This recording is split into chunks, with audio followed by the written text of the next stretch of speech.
Dudas en el mercado, vamos a analizar lo que es la situación, sobre todo ampliando la visión macroeconómica con la ayuda de Miguel Ángel Temprano, gestor independiente. Miguel Ángel, muy buenos días.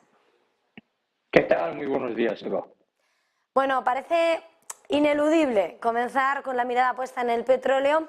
Si miramos al tiempo real, está flaqueando. Es verdad que viene de tocar mínimos del año, pese a asistir en las últimas horas a ese rebote también, mientras estaba confiado en ese escenario de una reapertura en China. Es verdad que vuelven a golpear los temores sobre el próximo movimiento de la FED, en medio de esos buenos datos que sorprendían en la primera economía del mundo y en medio de las sanciones. Con todo esto, quería preguntarte, el mercado del petróleo, ¿cómo lo estás viendo, sobre todo con toda esa composición, todos esos actores intervinientes, con la decisión del OPEP Plus de mantener ese recorte de producción pero no ir a más? ¿Cuál es el escenario? ¿Qué estamos viviendo y qué podemos esperar con respecto a este oro negro? Bueno, yo creo que el problema para los inversores o quizás para todo el mundo es que estamos viviendo un momento donde recibimos, por un lado, noticias positivas y por otro lado, noticias negativas, con lo cual es muy difícil de interpretar este mix. Voy a poner un ejemplo. En Estados Unidos hay claros síntomas de que el año que viene va a entrar en recesión. No sabemos cuán profunda va a ser, pero por contra estamos recibiendo unos datos de empleo inmejorables.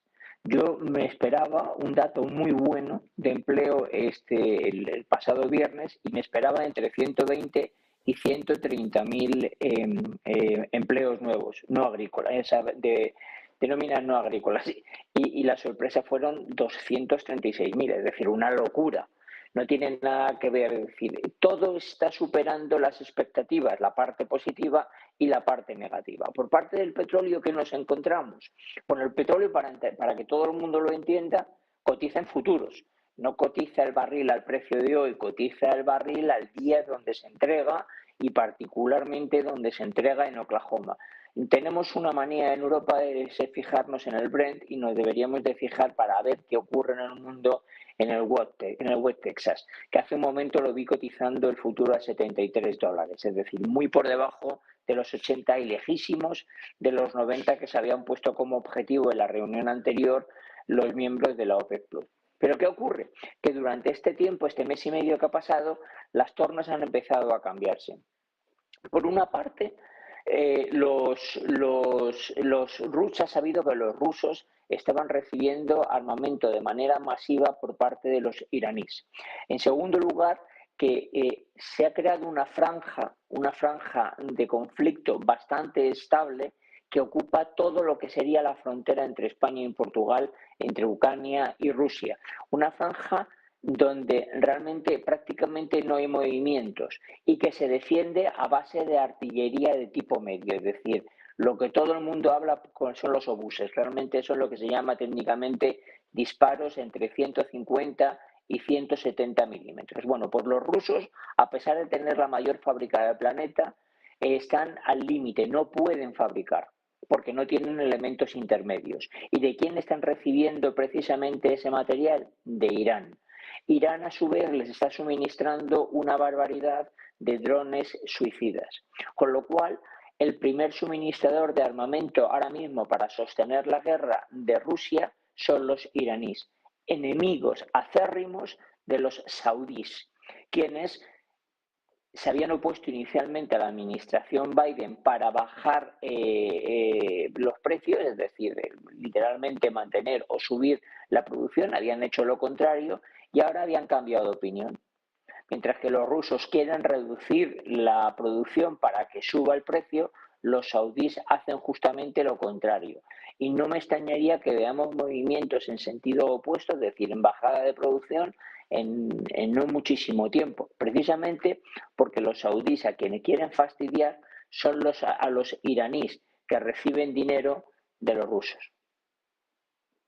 El entramado del tablero internacional tiene muchísimos resquicios por los que se va moviendo, ¿no?, ese juego de la diplomacia. Mirando precisamente ese escenario bélico y esas tensiones que se traducen en el mercado energético, hemos visto cómo de alguna manera Rusia está minimizando el impacto de las sanciones, sobre todo ese tope al precio del petróleo. Dice que tal vez tenga que reducir la producción, pero que no es mucho, que tampoco es una tragedia, al tiempo que dice que tiene mercado donde vender, y de hecho lo estamos viendo continuamente, como por la parte asiática están surgiendo esos avales, esos nuevos importadores que sustituyen a la vieja Europa, mientras Europa sigue asistiendo a esas medidas que sí ponen en cuestión su sostenibilidad energética, pero que evidentemente no sale igual de bien o mal parada que Rusia. Macron, de hecho, esta misma mañana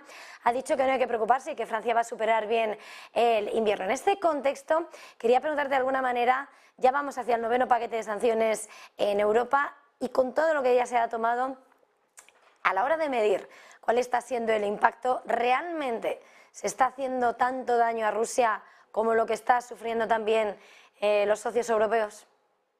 No, hasta ahora no. De hecho, la subida, los europeos hemos estado comprando petróleo. Siempre hemos hablado de que el daño se lo hacíamos o nos lo hacíamos también a nosotros con el gas, pero no es verdad. El verdadero ingreso exterior que tienen los rusos es la venta de petróleo. Y cuando comparas cifras anteriores con cifras actuales, no solamente de cantidades de barriles comprados, sino de dinero pagado, ves que les hemos pagado aproximadamente un 5% más que el año pasado. Es decir, el impacto que han tenido las sanciones sobre el petróleo, digamos que han sido cero o negativas para nosotros. Lo que ocurre es que esta sí que puede tener algún tipo de impacto, porque al final lo que va a ocurrir es que el ruso ya no va a poder vender Europa a quien vendía a precio de mercado. Precio de mercado que llegó a estar a 90 y tantos o $120 y luego 90 y tantos de una manera estable. Ahora se ve obligado a vender a China y a Indonesia por varios motivos, entre ellos porque el tipo de petróleo que tienen ellos es un petróleo difícil de refinar por una refinería estándar, y quien tiene las mayores refinerías para cubrir las europeas de este tipo de petróleo son los indios y los indonesios, los cuales obviamente pueden comprar el petróleo ruso, pero aprovechándose, es decir, ya no a precio de mercado, sino a un descuento. Bien, otros que tienen también refinerías, pero no en tanta cantidad para refinar este petróleo, son los chinos. Pero claro, esto hay que llevarlo. Y el tubo, el pipeline que tienen con los chinos no está ni perfeccionado ni acabado para hacerlo. Con lo cual hay que llevarlo fundamentalmente por barco. Bien, las sanciones europeas pueden tener un efecto, pero en otro sentido. Los rusos han inflado ahora a comprar petroleros antiguos, petroleros antiguos de monocasco. Esperemos que no haya ningún tipo de accidente, porque particularmente no los nuevos, pero sí los antiguos de monocasco son los que han causado los grandes accidentes ecológicos y daños que hemos visto en el pasado. Pero ¿qué ocurre? Que esos petroleros, esos barcos con petróleo, antiguos o nuevos, que vayan a utilizar los rusos, tienen que ser asegurados, porque prácticamente ningún puerto que admita este tipo de tamaño de barcos admite barcos que no estén asegurados, por miedo obviamente a que durante cuando saca el petróleo haya un accidente. Bueno, pues la principal aseguradora del planeta, prácticamente con el 100% de los seguros marítimos, es Lloyd's, el consorcio Lloyd's, que está en Londres, los cuales también el gobierno británico también se ha sumado a estas sanciones y ha dicho que no solamente no se podrá transportar petróleo que se vaya a vender por encima de $60, es que adicionalmente tampoco se podrá asegurar, con lo cual los rusos tienen un problemón. Ahora sí, un problemón. No venderán a los europeos, porque al final el mercado del petróleo es de suma cero. Es decir, todo lo que se produce se consume. Y si no se consume, se deja de producir. Por lo tanto, los rusos intentarán vender, pero todo aquello que vendan lo van a vender a una cantidad muy baja. Por supuesto, muy por debajo del precio del mercado al que nos estaban vendiendo a los europeos.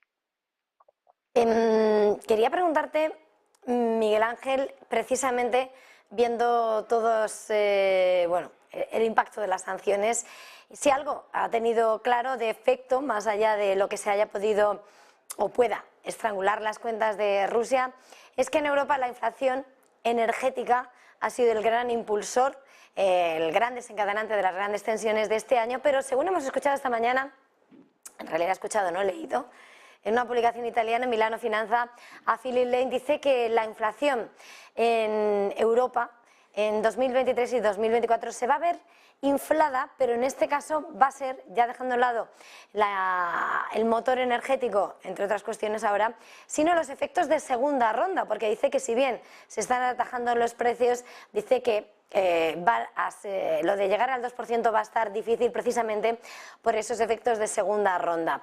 En este contexto en el que además están esperando nuevas subidas de tipos de interés, ¿cuál es el escenario que se está abocando la eurozona, la Unión Europea, mirando ese diagnóstico que ya está diciendo cómo la inflación ya en 2024, claro, no va a llegar el 2%, pero además los problemas que se pueden derivar introduciendo ya esas nuevas presiones inflacionistas, esos aumentos salariales, esos efectos que se querían impedir y que cada Banco Central lo decía a cada uno de sus Estados miembros? Vamos a ver, la inflación de segunda ronda, que es la que obviamente siempre queremos impedir, es la que te termina llevando a una subida de la inflación subyacente. Y generalmente la inflación subyacente es muy complicado de bajarla. Lo normal es que lo mejor que te puede ocurrir es que seas capaz de estabilizarla y lo habitual es que tarde en dejar de subir. Por lo tanto, cuando tú creas una inflación en este caso de alimentos frescos y de petróleo o de factores energéticos que se utilizan fundamentalmente para toda la movilidad y no eres capaz de cortarlo pronto, te llega la inflación de segunda ronda, que cuando se estanca se establece como una inflación subyacente muy complicada. Probablemente cuando consigamos parar estas subidas, que cuidado, no significa bajar los precios, significa que dejen de subir de manera recurrente sobre el año anterior, todavía tendremos un efecto muelle. Es decir, hasta que eso se estabilice, tardará, porque bueno, aquellas empresas que sean capaces o que tengan una presión por parte de los trabajadores importante, lo que harán es que subirán los sueldos. Ese es realmente el efecto peor de la inflación de segunda ronda. Y ahora entramos en el tema de los tipos de interés. Realmente, cuando tú subes los tipos de interés o reduces los estímulos de la política monetaria, tiene siempre un efecto que es enfriar la economía, una economía sobrecalentada, es decir, unos niveles de empleo en máximos y una subida de los precios por una demanda salvaje. Eso no está ocurriendo en Europa. Ni en Europa estamos en una situación de pleno empleo, ni en Europa estamos gastando y comprando como verdaderos descosidos. Y el ejemplo lo es fácil de comparar con lo que ocurrió en el 2008. No estamos ni por aproximación en ese. Entonces, ¿por qué sube el tipo de interés el Banco Central Europeo? Porque para nuestra desgracia, la inflación que estamos teniendo es diferente a la que tienen los americanos. La de los americanos efectivamente es la que conocemos, una inflación por exceso de demanda. Lo que acabo de contar.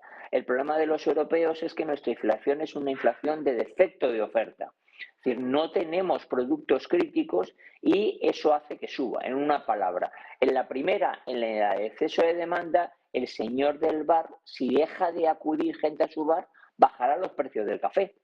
A ver si de esa manera consigue que vaya. En la inflación que nosotros tenemos, no, el pobre hombre dice es que no puedo bajar más el precio del café porque ya pierdo dinero. Si vienen clientes, fabuloso, pero si no vienen, yo no puedo bajar el precio. Ahí estamos. Vale, entonces, ¿por qué sube el precio, los tipos de interés, el Banco Central? Pues porque tiene que intentar reducir el diferencial con el dólar. En una palabra, que el dólar no se encarezca más. Porque si se encarece, es el segundo factor inflacionista que tenemos. Es decir, ahora mismo el primer factor inflacionista es los productos energéticos, que suben de precio. Pero es que desgraciadamente estos productos energéticos no los pagamos en euros, los pagamos en dólares americanos. Si la Reserva Federal sube los tipos de interés, es decir, restringe su política monetaria con el propósito de enfriar su economía, Obviamente, un mayor tipo de interés de referencia lo que ocasionará es que haya un movimiento hacia el dólar.